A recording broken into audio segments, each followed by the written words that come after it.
Exactly.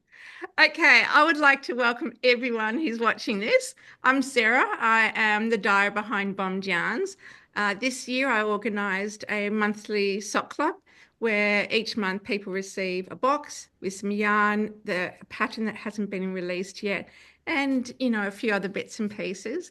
And Susanna and also Gayann were the ones who took the first month, and it was wonderful actually because Susanna said, yeah, why don't I do it the first month? And that's what got me to actually go, I can do this. So I've told Susanna already quite a few times that I was very grateful for her little prod to get it happening. So welcome, Susanna, and welcome, Gayann, who is also a co-designer for this pattern. So, Susanna, tell us a bit about yourself. All right, so I'm Susanna. I'm the founder and knitwear designer behind Sana and Co. I'm a Finnish-born Australian knitwear designer, and I think this is my fourth or fifth year of designing and about 40 patterns published so far. I think Alma Socks might have been number 40 actually, so Well not that it's done. available for public yet, but it will be very soon. So Yeah. yeah, pretty exciting. And first one actually that I've done as a collaboration design. So that's been a new for me as well. Yeah. What about you, Gayann? Tell us a bit about yourself. Um, well, this is probably not the usual background that people see me in. In my day job, I am in law, um, but in my off time, I am a technical editor, and I've been really lucky enough to work with Susanna on a few other projects before, but more behind the scenes, and most recently the Alma um, Best, as well as many other, well, a number of other projects. Hmm. And that's been, I really enjoy technical editing. In my 9 to 5 job, I do a lot of reading, I do a lot of writing, I do a lot of settling documents. So it's not that far off. It's just in a completely different context, and it allows me to use different parts of my brain as well, which I really enjoy. And I'm also an avid knitter and consumer of knitting patterns and fiber products. Yeah. I could call it that. So, um, yeah, that's me. Oh, and my Okay. podcast. I have Yeah. a Somehow. podcast as well. Um, that's on YouTube where I interview people. And Sarah, I think you'll have to be on the schedule this year. I'll see Oh, if I that'd can be get great. Pennsylvania. Well, are you coming to the Australian Yarn Show? That's still up in the air. Yeah. Still up in the air, but we'll Yeah. see. Maybe we can Yeah. catch up there if I go. Yeah. Yeah. So as I said before, I truly am very, very grateful that you both had the confidence in me and the trust in me to trust me with your pattern to be able to do what we've done. And this first month has been a huge success.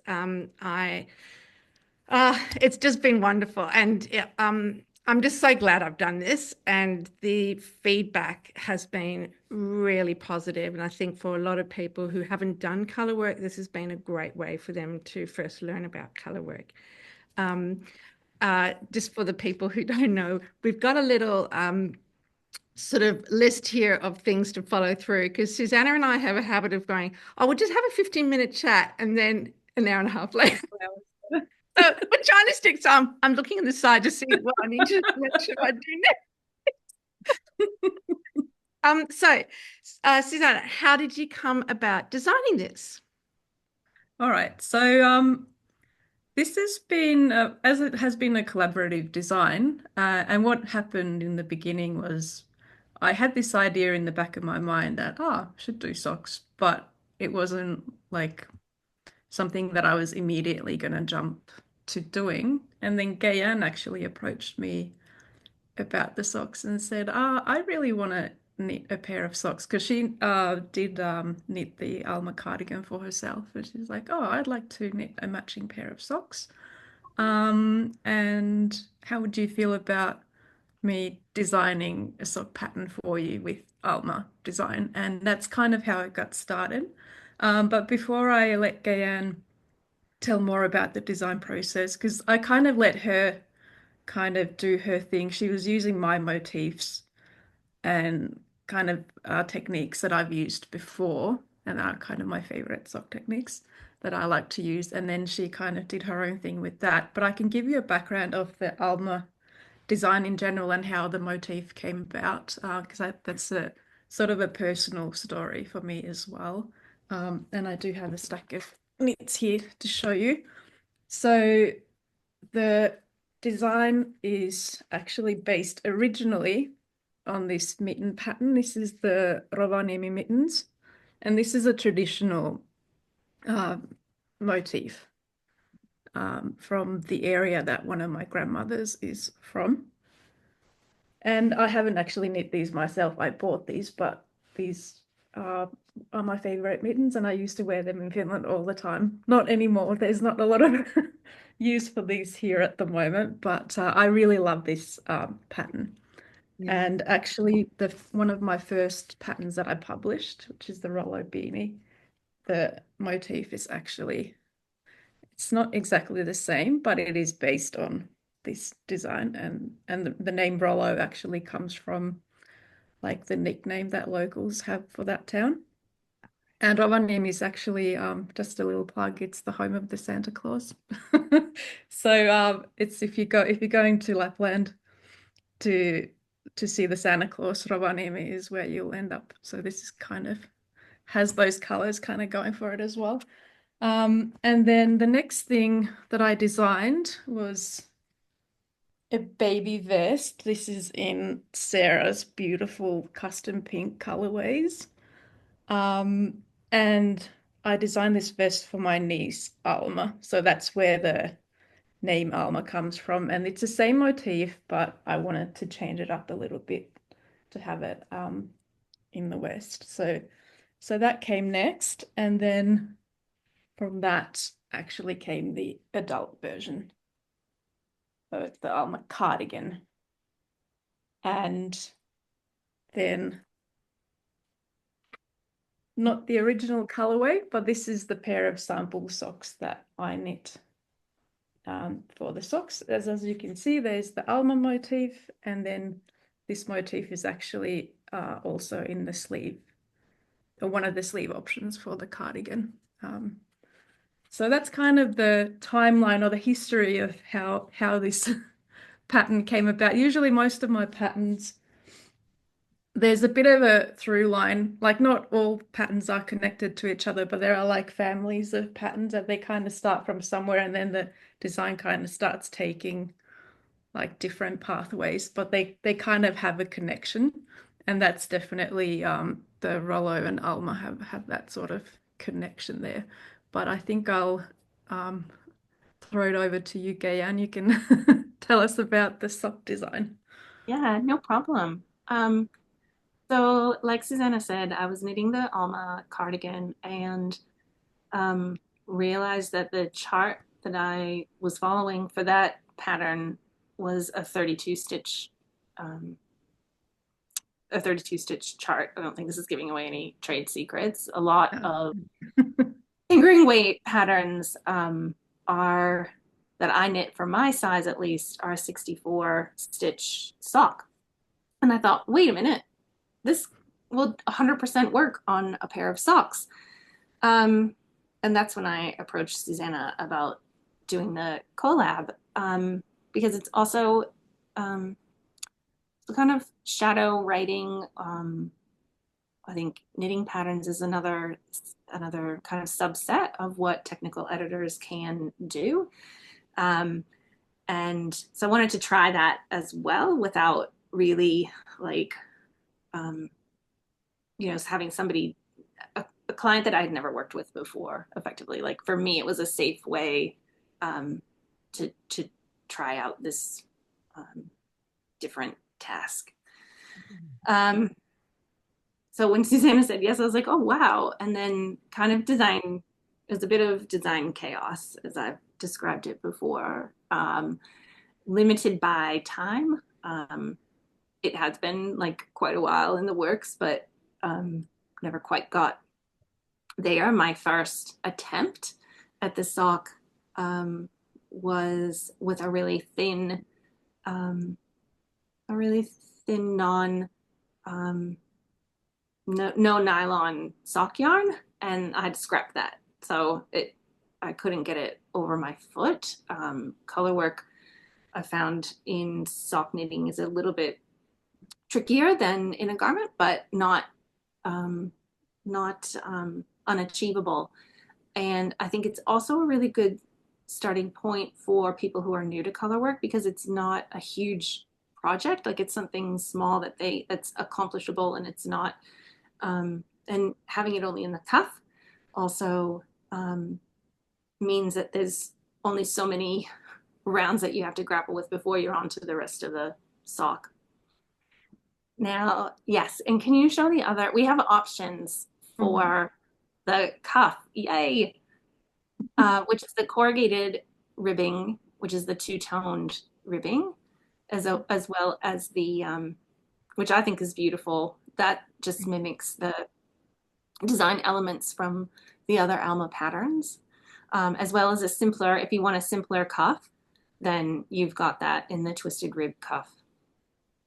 And then the colorwork section, and I've had a lot of really nice feedback on that, on how the chart operates and the ease of following it. So that was effectively lifted just from the Alma pattern. Now, the rest of the sock, Sarah asked about like the heel. That's just a really simple slip stitch heel at the end, heel and gusset construction. There's nothing really fancy about that. I think for me, I wanted to keep the sock really simple, the other design elements, so that the colorwork cuff could really shine. And same thing goes for the foot. Now, the only tricky thing about the foot is getting the toe the kind of the right length, and how that that band of colorwork at the end adds a little bit to the toe. But if you're trying it on for yourself, you just start the toe a little bit earlier. And based on your row gauge, you can easily, I think that chart's only about 4 rows. So you'll be able to easily figure out the length that you need to add to your toe. And I think that design detail just adds a bit of sparkle, if I can say, to the design. I think it just elevates the foot, the plain foot, and then the toe is also just a basic round toe construction. Yeah. Keeping it simple to let the other elements really shine. I agree. And I really like that, Susanna, that you had both versions there for people to be able to compare. And it seems the majority of people went for the colorwork ribbing, most people who, which is interesting. But I think even without the colorwork ribbing, it still looks really good, either way that you do it. The same as you, Gayann, when I did my first colorwork, because it was it's the first time I sat down and did it, I was quite tense. And so, of course, I couldn't fit it over my foot, but I'd used the wrong needle as well. Yeah, because remember we were having a discussion. Yeah, I got the other needle and started the next sock and had no problem. And I was very proud of myself that I actually cut the sock, because I had already decided to just keep knitting it, and I cut it and then added this going upwards. So you can't tell. I know. I'm very impressed with myself. Well done. The whole sock again. So yeah, and you can't tell. So it's solvable, without having to completely do it all.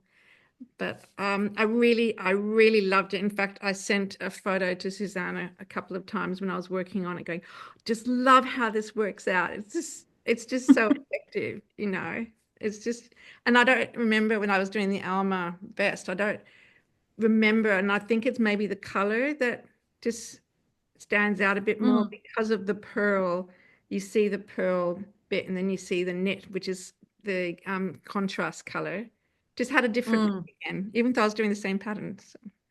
Yeah, it's definitely more contrast. Well, this is the pink version here, but it's definitely more striking in the purple and gold. Yeah, the pearl bits are more obvious, and how it's a little. Yeah. the round bits there. It's all But yeah, I right. would say that was probably the only sort of, if you want to call it a challenge in the design process, would have been getting the cuff, and in general, just getting the color work tension Yes. right. And it's all about finding the right needle sizes Yeah. Yeah. to use for your gauge, and that can be very different for different people. Yes. Like, for example, the pattern is based on Gayann's gauge, and I actually had to size down 2 sizes for the color work to get the same gauge. So it's very personal Yeah. how it works. Yeah. I started knitting with the pattern sizes, and my sock was coming out really big. But that's kind of something that every knitter needs to find their own sort of sweet spot, and Yes. a little bit of testing might be involved first, as Yeah. we have all found out. Yes. And when we talked about colors, Mm. I was so grateful that you had a color concept in your head already. And that's often when people say, "Oh, just make it purple and yellow. It's fine." I'm like, no, there's lots of purples and lots of yellows. So it was great that you knew exactly what you wanted, because then for me as Yeah. a buyer, creating the color, it was so much easier. And Mm. so you chose to use Cantankerous Canary as that color, and then you knew what sort of purple you wanted. So where did that Hmm. come from? And you've even named it. Yeah, it's called Regina, and that Yeah. came after the fact because the gold and the purple together look so regal and Mhm. royal. So Regina is kind of reflecting that royal look that sort of came about. And so we were joking that the purple socks are like the queen socks and these are the princess. Yeah. So Yeah. And what was even funnier, I thought, is that when we talked about color, I, in my head, and I think you did too, Gayann, we thought you meant that Cantankerous Canary was the main one and the purple was the contrast. Did you get that too? Oh, good, it's on his face. So I'm so glad I sent that photo and went, they're ready. I'm sending them off to Gayann. You're like, oh, actually, no. Is that what? That around. Although I think they would look striking both ways. Like a yeah, cantankerous Yeah. canary they with would. full color work would look equally Oh, Yeah, totally. as yeah, equally as contrasty. Oh, yeah. totally. Yeah. I I'll think with the colors, purple was something that we were casually mentioning with Gayann. I know she really likes purple. So that was kind of where like that direction came from. But I think the gold, I wanted to work with something that has a striking contrast because this pattern, as you can see here, there's plenty of contrast, but the speckle is kind of making the pattern a little bit softer than in the purple socks. And this pattern is such an intricate pattern. It has a lot of little detail that having a high contrast color combo really. really helped Yeah. the pattern pop. And well, yellow and purple are what's the term? Um, they're not contrast. I can't remember, but they're like opposites on I know on what the you color. mean. Yeah. So they really make each other pop. Yes. But I didn't want to make it too bright. I kind of wanted to make it kind of dark and moody and not just bright. So I made the purple really, really dark and then toned down the yellow to a gold, kind of make it more, I guess, sophisticated because I'd done really bubbly colors and I'd done bright colors. So I just wanted to explore a different mood with the same motif. And thank you for trusting my vision. I have a feeling that both of you were quietly wondering where this was going. But then when you said about swapping, Kindly let me run with it. yeah, no, but when you said the swap cut, I was even more excited about it. It was really interesting knowing. Yeah, I was like, oh, yeah, that's gonna be even better. yeah. I think the dark purple in a small amount might look just very, very dark. It wouldn't actually get to shine in such a, it Mhm. would look just very almost black. So having a little bit more of that purple will actually allow it to sort of come out a bit more. But it Yeah. was definitely an interesting one to photograph as well. Oh, Just yeah. thinking that. Yeah. Susanna photograph. Yeah. Yeah. In fact, I did a Um, sample where I reversed this. So I had the purple as the knit and the pearl as the gold, and that in itself gave it a mm, different dynamic to that look as well. I mean, mm, for some people that's a really small thing, but for me, when I was working, I thought, actually, this is also really cool. yeah. Oh, it's wrong. It's not the pattern. I better. Doesn't matter. I No, know. it's never wrong. Yeah. Yeah. Like that's just the starting point, the pattern. It's like you can do so many different Yeah. things. And like here, this edging is the contrast color, but in your socks, Sarah, you've used the main color Yeah. as the edge. Like even doing a little thing like that changes the look. Or like you Mm. said, swapping the knits and pearls. And there are so many little ways that you can make it design your own as well, if you want to. Yes, exactly. You can use multiple colors um, Mm-hmm. in the cuff and the Yeah. toe. Yeah, like Um, the Alma Same vest. thing. We talked Mm. yeah, about that. Well, we decided I'm Yeah. going to. yeah, There were such small amounts that Yeah. that's right. it felt like it was nice to keep the sock simple, but there's no reason why you can't do it. We all have little bits of sock yarn left, I'm sure. Yeah, absolutely. So you could use up even tiny bits and make a little fade here. It was really interesting, Gayann, you mentioned earlier about you tried this with a different base and it just couldn't work for you. I found that really interesting when we Mm. were having discussions while the design was happening.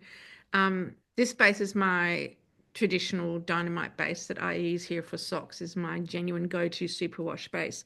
So I knew that it was a really good one to work with. And you said that one was a 4-ply, but it didn't have nylon in it. Was that the difference? What else do you Um, think made the difference? I think probably meterage, the one that I was using was really quite really thin. Oh, okay. Um, I think needle size as well. I think I started, I want to say on a 2.25, which is our normal sock needle that I use for Mm. um, superwash wool. I'm just trying to think. I don't think I've ever, was my first go with a non-nylon um, sock yarn. Mm, mm. And um, what else? I think I really paid attention to my tension more on the second go around. Yeah, Um, I had been using a tension ring on the first one as well, that's right. which I used when I knit the sweater, and it helped when I was knitting the sweater. But I think when I was doing the sock, for some reason, it made my tensions much smaller, much tighter. Because normally I'm a very loose knitter. Oh, okay. Yeah. So I think those are probably really, and that was like my biggest challenge was actually getting started and getting something that actually I could get on my foot. And I don't have a high arch, so that wasn't my that getting it over the heel wasn't my problem. It was really more my tension and working that out. So I've yeah. got a really not the arch bit, but just where the foot and the ankle. Mine's quite large, but it fits perfectly over my foot. But then there's some people in the group who don't. It's quite fine, but it fits really perfectly nicely. So it's a really interesting pattern that's actually quite multi. It suits quite multi different foot sizes as well. And to find a sock pattern that's Mm. like that, that's good. So yeah, well done. Yeah, and the heel flap construction really allows you to adjust that part of the pattern very easily as well, where Mm, if you have a bigger heel area, you can just make the flap longer yes. and then adjust how many stitches you pick up for the Yeah. gusset. And then you can even make the gusset longer by not doing the decrease round on every second row, but you can space them out further to make that area kind of bigger further down the sock Yes. as Yeah. well. Yeah. So those are simple things that you can play around with to see what suits your Mm. foot, or vice versa. You can also obviously make it shorter. In this pattern, it's already starting off quite short, so most likely most people would need to or would want to make it a little bit longer to Mm. accommodate a little bit like a bigger heel. Well, I You follow can the blame pattern. flat feet for that. What was that again? What was I that? said you can blame my flat feet for that design element. And I have narrow feet as well, so I tend to design for my feet. So that's Yeah. kind of And where it that worked. comes from. Yeah. And I've got wide feet, so I mean, it Mm. worked. So that's fabulous. So Yeah, that's what's great about testing. You get to yes, test the pattern with different, yes, like not just different knitters and different skill levels, but also to see how it fits on different shaped feet. So, yes, yeah. Thank you both. Really, thank you very, very much for being the first ones, guinea pigs for me, but also being really supportive and involving me in your design process. Because I remember being there when Gayann was talking about adding this bit here. So it was really nice to be part of that and have a bit more of appreciation what happens behind scenes. Because as someone who loves knitting socks, you forget how much work actually, even though you think, oh, they're just small, but no, there's so much, as we were discussing about the different parts of the sock. But yeah, I want to thank you both again very, very much. I really appreciate it. And how do I finish off things like this? Thank you. And yeah, thanks. Thank you, Sarah. You're It has really, been a pleasure. yeah. Thank you for having us Oh, join the pleasure. club. It's been a lot of fun working Yeah. with you. Looking forward to seeing all the other patterns in the club this year. Yes. Yeah. Yeah. So am I. Well, Gayann's lucky because she's a tech editor for a few of them. So take care and I'll see you round. You will. Thank you.